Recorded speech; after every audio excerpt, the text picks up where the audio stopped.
Sometimes you can learn a lot about your football team after it has the good years, in the downfall, the down years, and how you rebound from it. Tonight's guest is going to talk about the Washington franchise in the post-Gibbs era. Ed Cleese is our guest, and he's coming up in just a moment to tell us all about it. This is the Pigskin Daily History Dispatch, a podcast that covers the anniversaries of American football events throughout history. Your host, Darren Hayes, is podcasting from America's North Shore to bring you the memories of the gridiron, one day at a time.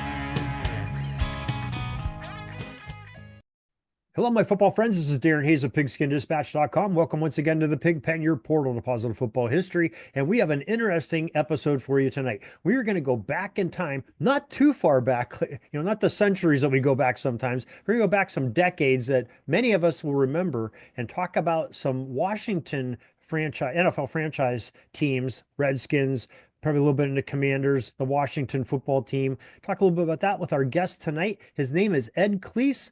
Ed, welcome to the Pig Pen. Hey, Aaron, it's great to be here. Excited. Yeah, Ed, we are sure happy to have you. We got connected here on the internet and, traded some emails, and you are a big Washington fan, and we can see by the hat you're wearing that, you wear your colors proud. So how did you get connected with following the Washington Commanders? Well, it's kind of funny that I like to say I was born with it, and not because it was like a family thing. It's because I literally don't remember. So my parents were both from New York, and we lived in Tulsa, Oklahoma when I was very, very young, which would have been right around the time of the start of the first Gibbs era. So like 82, 83. And we had a next door neighbor who was like a grandpa to me, and he was retired. And he was the former athletic director and head coach at a local high school football program. And he sort of introduced football to me, and I fell in love very, very quickly. And it was a big deal. I was an only child, so like that's something I really latched onto early. And my only explanation for my Redskins fandom can be that I must have just jumped on the bandwagon because they were, the best team at the time, because I do not recall ever not being a fan. So it's just like it was just there. Neither of my parents. It's not a family thing. There's no history there. I was just a fan. One of my earliest memories is Super Bowl 18, which would have been January of 84, watching Marcus Allen run for a touchdown, the 74-yard touchdown run. That was sort of like the moment in the blowout loss in the Super Bowl for the Redskins. That was a big upset and disappointment at the time. And so I just remember being upset about that. 6 years old, not really understanding what's going on, but it's just almost like it's always been there inside me, and I have no other explanation for it of how it started. But you're taking me back to like calculus classes where there's the professor puts up a formula, and I have no idea how that equates out because I'm trying to get New York City, Oklahoma, in Washington, D.C. That's the whole thing. That's the whole. So there is no actual explanation. I think the only somewhat logical one is that I was so young and I decided I liked football, and somebody must have either told me or I just saw that the Redskins were the best team. So I said, "Oh, I guess I'll root for them." I mean, I don't know, but it's as if it's just I was born with it as far as I can tell. So there's no great, other story. It's just part of me. Yeah, and that's interesting. I'm a Steelers fan. I've lived in Western Pennsylvania all my life and grew up in the 70s. And my first memory, 6, 7 years old, is the Immaculate Reception, and it did for the franchise that I follow. And it's interesting. We sort of have a paralleled fandom. We grew up with the team being on top and had to go through the roller coaster ride ever since. And I think my roller coaster had a much longer dip though than yours did. Yes, but yes, you might be riding a little bit higher than I am right now. Maybe right now, but I think I would easily trade the last 30 years with you for sure. Yeah, I wouldn't trade those years. I've enjoyed it. It's been fun. So okay, so you're in the Gibbs era. And you're right. I mean, that's right smack in the middle of it when that big loss. And I think everybody can agree with you when Marcus Allen took off for that big touchdown. That was like the nail in the coffin. Everybody said, okay, this Super Bowl's over and it's done. Before that, it was a little bit in question. You could say maybe they would come back at that, before that happened. So take us through, the Gibbs era and I think what we want to get into is the subject matter after the Gibbs era. Right. But the Gibbs to me the Gibbs era, the reason that I think Gibbs always deserves to be, I'm biased, of course, but yeah, he's certainly, I think, top five head coach of all time, and I think has an argument to be top three. And the reason is because there were really three incarnations of the Gibbs one era from 81 through 92. They really, they obviously had then they not only they sort of famously won the three Super Bowls with the three quarterbacks, but there was a lot of other changes as well. It wasn't just the quarterbacks and everything else stayed the same. Riggins, obviously, and the Hogs were the force behind the first couple of Super Bowl teams. But then, Riggins retired after the 85 season, and the Gibbs era went on for 7, 8 more years. They transitioned. They had a 1 year in 1988 where they went 7-9, had a losing season, and they bounced right back. So there was, I think that's the greatness in Gibbs, is that the three Super Bowl teams in 82, 87, and 91 were all really quite different, even though there were a few staples. He was able to reinvent more so than some of the other dynasty teams of that time, and that made it a lot of fun to follow for sure. Yeah, I always found it amazing what Gibbs did, having successful teams in such a short period of time with multiple different quarterbacks. And none of them were like, it wasn't like he had Patrick Mahomes, Tom Brady, or Joe Namath or Unitas. He had these quarterbacks that were better than average, but he got the most out of these guys and really, took them to the top. Yeah, and he had an ability to, he's sort of almost like a baseball manager. He kind of like knew when to go to the bullpen. Like in '86, actually, right after, so Theismann snaps his leg in the Monday night game in '85 against Uh, the Giants, and then Jay Schrader comes in, and actually for the next season and a half, Schrader was great. Schrader had one of the best seasons in team history at the position in '86 statistically. Threw for like 4,200 yards, which was a big number at the time. And he was awesome. And it kind of looked like, oh, he's going to be the next thing. And then he comes out in '87 and he's not very effective. He's not very good. He gets hurt a little bit. And then so Gibbs kind of goes to this old veteran that they had just recently signed, Doug Williams. And, Doug Williams winds up becoming this legend. But what's really interesting to me is that people are always really shocked. Doug Williams is sort of a legend for the Redskins and he's in the Ring of Honor there. But his record as a starter for the Redskins was 5-9. So he won 5 regular season games in his career as the Redskins quarterback. But Gibbs knew when to make that call.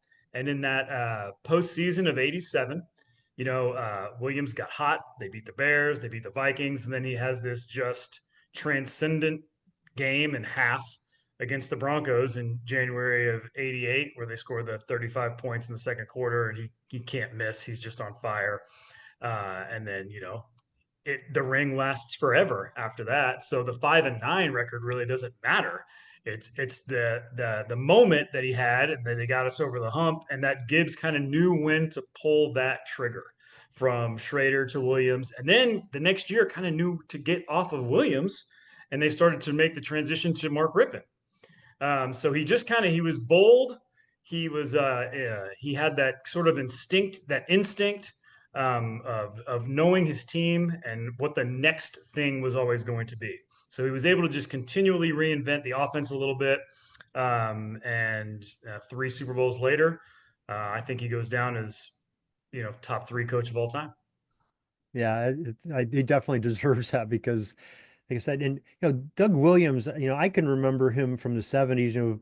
Tampa Bay drafting him. They were, their first 3 seasons. It's all over the place because it's their 50th anniversary this year. But they were a laughing stock. This it wasn't like the expansion teams that come in today. Seattle and Tampa Bay really were up against it to try to get players, and they got Sure, they everybody's went cast from offs. They went from what 0-26 to the starting in '76 to the NFC Championship game in Yeah, '79 yeah, with 10 and Williams. Yeah, 6 3 years yeah, later. Yeah, right, that's exactly. big improvement. But but Doug Williams still, I mean, he sort of got a bad rap because he was on a bad team, but the guy could throw a football, a Nerf football through a brick wall. He was that strong. It's a Speaking of powerful arm. Oklahoma, in between that Tampa Bay and Washington stint, he was a quarterback for the Oklahoma Outlaws in the Oh, okay. USFL. So yeah, Okay. yeah. So he did. He wound up completely out of the league, kind of discarded, and then made his way back to Washington, where he put the stamp on his career. And I think Gibbs loves to take those guys, those sort of reclamation projects, because Riggins, you just talked about earlier, Yes, he was good with the Jets, but people don't remember him as a New York Jet. They remember him as a Washington Redskin. exactly. And even his first couple years with the Redskins under the previous coaching staffs, they had Riggins lining up at fullback a lot, and he was like a lead blocker. And then eventually, I think Gibbs, I know Riggins gave Gibbs a lot of headaches, but eventually, I think Gibbs decided, no, this is the cow that we need. This is the guy that we need to cash in on. So they that was that those early '80s teams were pretty much all predicated on that O line and Riggins, and that '82 run was incredible. Yeah, who would ever thought that somebody can make hogs sexy? But I Yeah, can no remember, kidding. Yes. yeah, that was a great offensive line and great offense, in general. But the defense wasn't too shabby for the Redskins under Gibbs either. No, Richie Pettibone was the defensive coordinator through the entirety of the Gibbs run. Of course, he actually wound up replacing Gibbs. But Pettibone was always really good. The defenses, I don't think any, other than maybe 91, the defense was never maybe what you would call elite or, just historically good or anything like that. But they were always certainly good enough. And then there were in the pockets certain years when they were really they could be dominant. They had good pass rushers. They did have one of the best corners of all time with Daryl Green. Yeah, the defense was always plenty good enough. Yeah. All right. So we come to a sort of a milestone point, a tipping point where Gibbs leaves the Redskins for the first time. What happened in that moment? Well, in terms of what happened, I think that, I think he was, Gibbs was sort of infamous for not having any life whatsoever outside of football, sleeping at the office. And I think he had reached a total burnout point where he just couldn't do it. And as we saw, he spent a very brief amount of time in media right when he first retired, but then he went right into Gibbs Racing, which I think he also dedicated to. But I think that was something that he could involve his family in a lot more. So I think that's kind of the why. And unfortunately for the franchise, it also coincided with that team getting very old very fast and free agency, literally that same offseason. So he retired after the 92 season, and free agency arrived prior to the 93 season. And no team was more poorly equipped to handle that than the Redskins, and they handled it very poorly those first few years. They lost some veterans. They didn't know what they were doing in terms of replacing them. They tried to sign a bunch of veterans to replace the veterans they were losing, and then those veterans were washed up. So it got ugly very quickly because they did not prepare uh, organizationally for the changing landscape of how you needed to build a roster. Now, do you think maybe Coach Gibbs sort of was catching wind of that, that not only his burnout, but maybe, hey, I got my team's aging. I don't have replacements coming in that are going to be keep us at the same height that we're at. Maybe it's time to get off the ship before it I, starts. I've always wondered that. The 92 season in particular was a complete grind. It was actually a lot of fun because that was a team that was doing everything they could to try to repeat, and they were really scratching and clawing. But they had terrible injuries. Every week was just a grind. It was 16 to 13, 20 to 17. Just it was so hard, and I'm sure that really wore on him. And I like to think that kind of take him at his word that he was literally just burned out and tired. But maybe you get more burned out and tired when you see the writing on the wall that, it looks like we might need to take a dip here before we can go back up again. And I just don't have it in me I barely have it in me to do it if we were good. And there's maybe he just didn't have the stomach to try to, you know, do the whole rebuild thing. Yeah, That's very possible. yeah, good points. Good points. Okay, so what happened next? They're sort of in this free fall state. The NFL's changing landscape. The CBAs are starting to go through. What's going on with the Well, I Redskins? think that so there was a lot happening. So then they did I thought it pretty good. They went to Pettibone in the '93 season. That was a total disaster. It was bad. They went 4-12, and then they immediately got rid of them. 1 year and done. So that they probably figured that out pretty quick. And then so all happened kind of at once. They hired Norv Turner, who the Norv years, which would have been 94, yes, 94 through 2000. I think we could do a whole pod on those seasons. Those were torturous teams because they had a team that started 7-1 and missed the playoffs.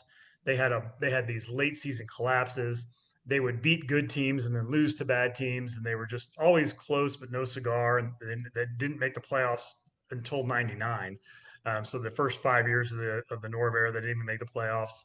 And it also coincided with the ownership upheaval. So Jack Can't Cook was getting very old, and without boring all the listeners about everything, it basically came down to, for a variety of reasons, he made it very difficult for his family to inherit the team. And it's been a big source of controversy and topics for the organization for a long time. Why did he do that? I wish he wouldn't have done that. But anyway, it wound up basically putting the team up for sale in the late '90s. But throughout the mid '90s, it was all uncertain, and they also lost RFK and moved out to Landover. So there was these major organizational shifts, right? The new stadium, new owner, things like that. And then they were also swinging and missing badly in the draft. So, you draft Heath Schuler number 3 overall, sorry, total bust. The next year, Michael Westbrook, not a total bust, but certainly not what you would have wanted from a top, 5 pick. And then it's maybe some kind of like semi hits, but they weren't able to ever find that next Daryl Green. They weren't able to find the next Art Monk. There weren't any of those guys coming in, and so GM issues. It's just sort of funny. I don't think any of us realized at the time exactly how much the Bobby Beathard plus Joe Gibbs combination throughout the '80s really was the organization. And, I think we all thought that maybe, hey, we're just the Redskins. We'll always be good or we'll bounce back. And once those guys were gone, it was gone. And yeah, it fell apart fast. And look what Bethard went out to San Diego, and they instantly became good in the next couple of years. Beathard was great. He's probably underrated. I was happy to see the organization just this past draft, the 2025 draft. They renamed their draft room the Bobby Beathard Memorial Draft Room or something like that, which was a good nod. Beathard was awesome, and what a great combo he was with Gibbs. That very firm line, chain of command of the general manager. They had the owner, the strong owner that let the general manager do his thing, and the general manager let the head coach do his thing. And it was a great setup that we were unwilling and unable to try to replicate for the next 30 years with the few years there before Snyder, and then certainly during the Dan Snyder years when we never ever could get that organizational structure anywhere close to correct. Yeah, it was kind of interesting because it was within probably 5 years of each other when, the Cowboys, and I know Redskins and Commanders fans don't want to be compared to the Cowboys, but as an NFL fan and observing it, you had, the Joneses sort of doing what they do, high profile owner, just throwing money, getting players they want, trying to build a team. And, Jones hits a jackpot, and gets Jimmy Johnson and puts that whole team together. And I think Daniel Snyder was sort of in that same mold, not as eccentric probably as Mr. Jones is, but trying to throw money at, trying to build a team by just buying a bunch of mercenaries, but really not having a cohesive team, that unites together. But you have all the talent, you have an all pro talent on your team. But Right. I mean, we could spend the next 4 days podcasting about all of the mistakes that Dan Snyder made, and ultimately, to me, it probably with him, it goes beyond mistakes and to the point where he just wasn't equipped at all to be a successful NFL owner because beyond overpaying for players and um, getting gaga eyes over guys that like Albert Hainsworth, that the rest of the league saw the red flags and were like, we're going to kind of back off this guy, and meanwhile we're throwing the Brinks truck at him, when they didn't even have to, because the ownership just has fallen in love with him. Beyond all that, it was just his either, I don't know if it was an inability or just a refusal to understand that, the owner role has to be a line in the sand difference from the other parts of the organization. And so there was just no leadership there. There was no structure. It took me I used to, make excuses for him for a really long time. I thought maybe he was just kind of socially awkward. I thought maybe all it took was, he just needs to get somebody in the building with him that knows what they're doing, and then he'll kind of back off. But every time he did that, it still went sideways. Gibbs came back. But during that Gibbs era, we had a kind of there was really no real general manager. So there was no real uh, liaison between Snyder and Gibbs. And yes, I think Snyder adored Gibbs and didn't really interfere with Gibbs, but Gibbs wasn't necessarily ready to be a GM. Make those kind of personnel decisions like he didn't do the first time around with Beathard. And so they didn't get that right. And then they do get Shanahan in, right? So they get the Shanahans in, but that goes sideways really quickly because Snyder, cozies up to Robert Griffin instead of the coaching staff. And then you have like literally the owner taking sides against the coaching staff and with a player. And, it became apparent that, this is just never going to work with this guy. And then you start to layer in some of the off the field shenanigans and even, accusations and things like that, and the toxic workplace and all of those things. And, we're talking about a lost generation, really, because I'd say by the mid 2000 teens, the fan base was just completely decimated. It just almost gone, just rocked and gone. That's how bad it got with Snyder. People just gave up. Yeah. It's you made me think of something I just thought about recently from the recent draft. And people are sort of down on the Cleveland Browns for taking two of probably the top 10 quarterbacks, by the moguls, the draftniks out there, the kid from Oregon and Mr. Sanders from Colorado. But I can sit there and I remember when Washington did it, they also got bashed in that draft, taking RG3, and in the third round, I think they took Cousins. Yep. Everybody's like, why are you taking two quarterbacks? Don't you know the old saying? John Madden said, if you have two quarterbacks, you have none. But really, it was brilliant what Washington did. And it looked great at first that Cousins is going to sit on the bench and RG3 is, doing everything. And then he takes that late season injury, and it just sort of took the whole wind out of his sails for his career. And then Cousins sort of took off from there, and now he's on his third team making mega bucks. Yeah, and of course we wound up completely screwing that up as well. They had an opportunity to at that point.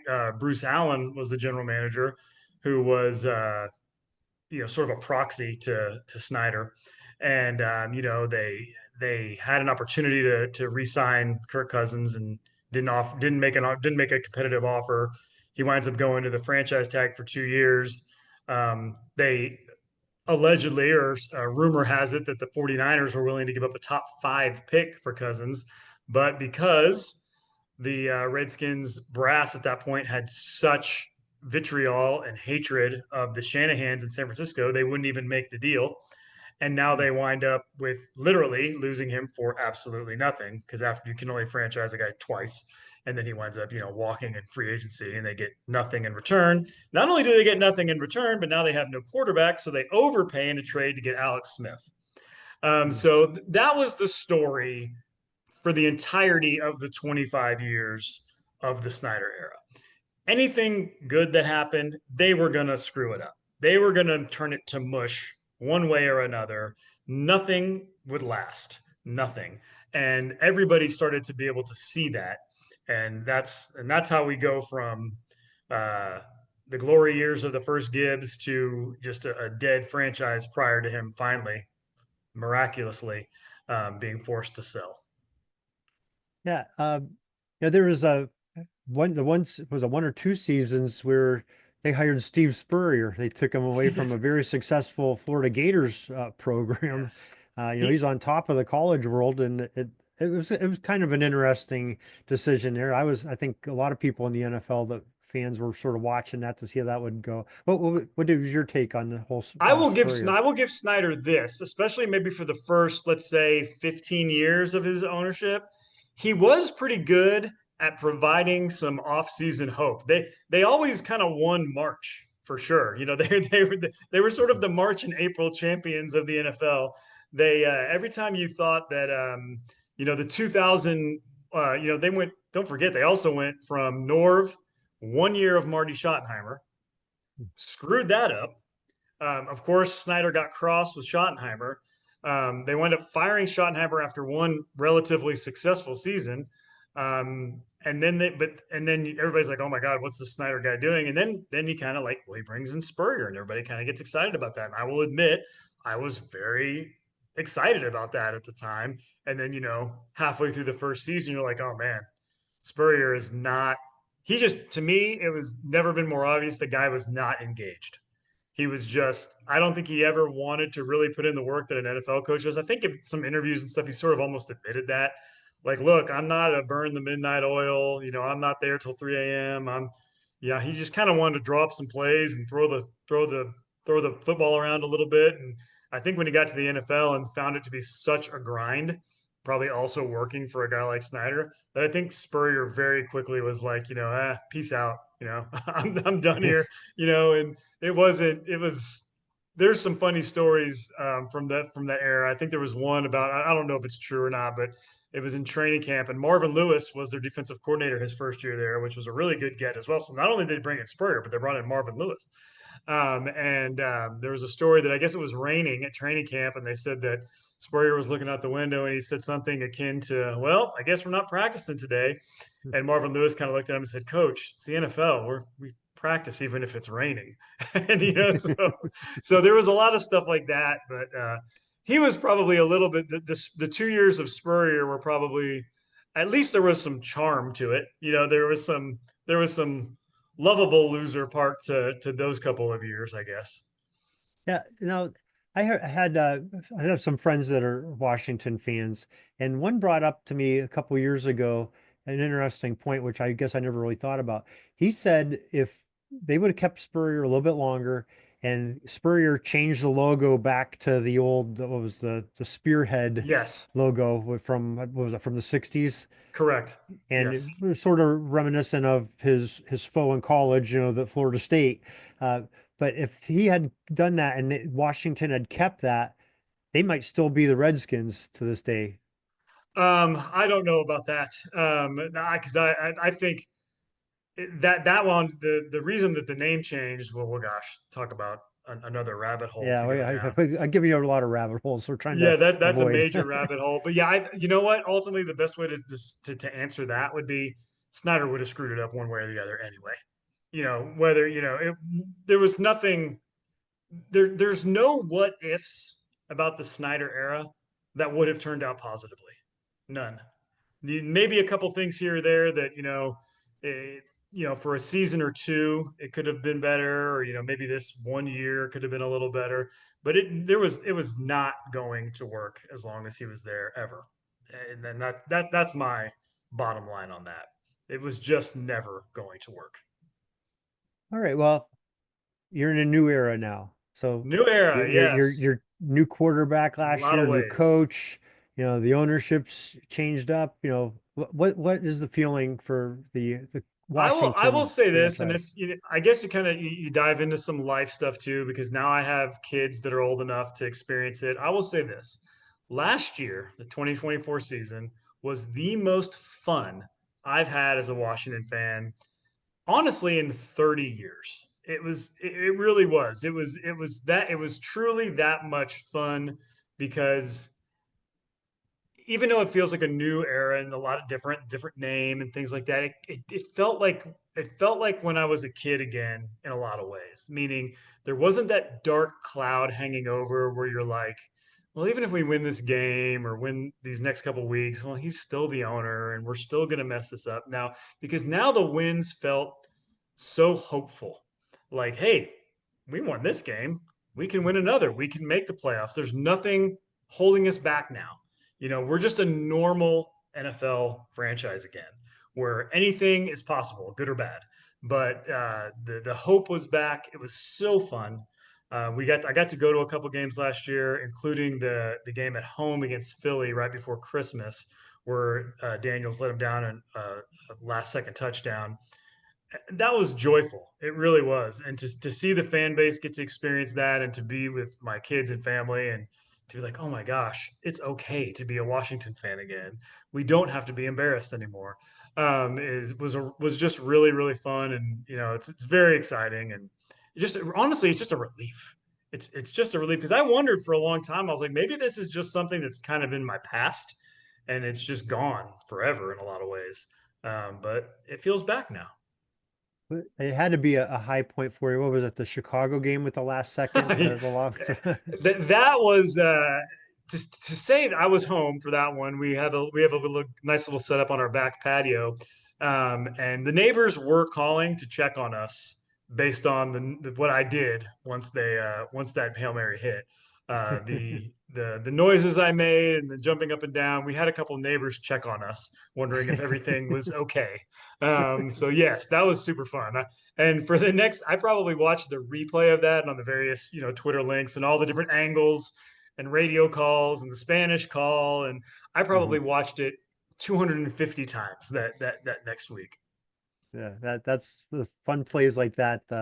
You only get them once in a lifetime Yep. sometimes, and It was awesome. you gotta. It was fun to watch. Not being a fan of either team, It was it's just great. fun. And It was that a great stuff football play. never, ever, ever happens to us. So that was really fun. Yes. Well, it definitely did there. So, Yep. all right. So what are your expectations for this year? Okay, because you really went into last year, probably weren't expecting. What do you expect? Maybe 500. I think that's what. I probably at best. Yeah, at best. I would say going in, yeah. So last year was a huge surprise, pleasant, of course. I would say this year I'm slightly tempered just because the one thing that I won't you can't ignore was they won their last 5 games of the regular season, and 4 of them came on literally the last play of the game. The last four in the row were on the last play of the game. And then their first playoff game against Tampa also was a game they won on the last play of the game. So they won 5 games in a row Hmm. on the last possible play, which is kind of Get your crazy. heart thumping a little bit at those A ball little games, bit, man. doesn't That was like a it? month. That was like a 5 week window, or and then you add the Detroit playoff game. So for about 6 weeks, it was just total tension. And but boy, that was man, talk about fun. Um, so you probably have to factor in a little bit of regression in that regard, I think. So I would say that my prediction will be that they come in under the 12 wins from last year, but I think they might be just as dangerous or maybe even a little more so because I don't think the sophomore slump is coming for Daniels. I do think we could regress in some other areas, but I think he's the real deal. And I think he will be just as good, if not better, this year. The offensive line is should be vastly improved. So I would say, I'm thinking somewhere between 10 and 11 wins and back in the playoffs again. And I think it's going to be kind of the deal where hopefully moving forward, whereas if you've got number 5, you're live. You know what I mean? Like Mhm. any game. So that's sort of my expectation is maybe a slight regression, but still a playoff team. Yeah, I think that's a great expectation for any team to want to do. Just got to make the dance at the end of the year, and then everybody's got the same record going in. Yep, and the hard thing is we all know it as NFL fans. You have 14 teams that make the playoffs every year, and probably 6 of them or so on average won't the next year. And yeah, of course, so which six is it going to be this year, and which are the new six, and so there's no guarantees. We know how things go, especially with injuries and such. But I'd like to think now that as we've seen in the league, if you've got the guy under center, then you're in good shape. And I think we got that right. Definitely important piece to having a winning team. That's for sure. Yeah. Yes, sir. Ed, it has been great to talk to you and having you share, some of your recollections, this history of the franchise that you support and watch every Sunday in the fall and early winter. And we really appreciate you coming on here and helping preserve that history. Well, I love it. Thanks, Darren. I appreciate it very much. Yeah, and I guess before we let you go, you have some social media projects that you do that you post quite a bit on your team. And how can people? Yeah, follow you? I've got a Twitter handle that's Washington Football Memories.